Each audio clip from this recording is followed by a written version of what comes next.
Okay, well, hi everybody. This is my website. I wanted to do something Disney-based because I got an internship working at Disney World this fall, and so I wanted to do something to document my experience while I'm there.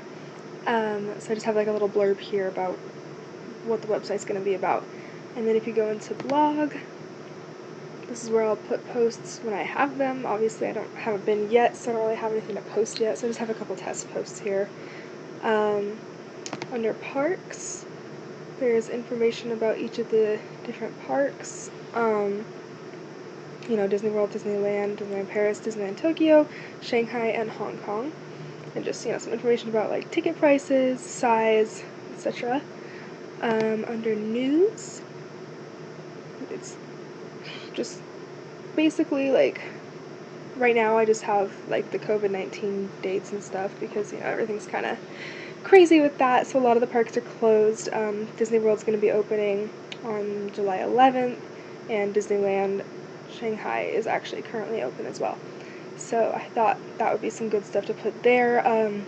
When there's, an open park and news to put about the park, I'd like to put more information, but for now, this is all there really is. For food, it's kind of the same thing. There's not really much to put right now because I haven't actually ever been to Disney before.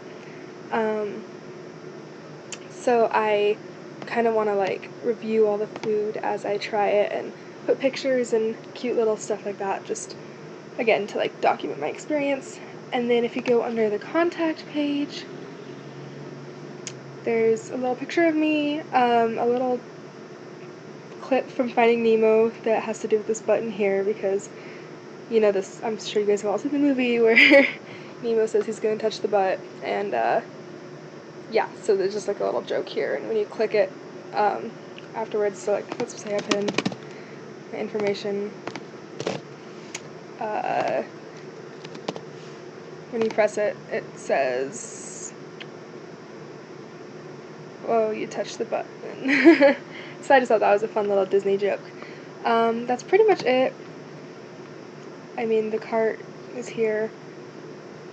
If I were going to buy anything from myself, which I'm not, obviously, because I'm not actually selling anything for real. So yeah, that's my website. I hope I did that right.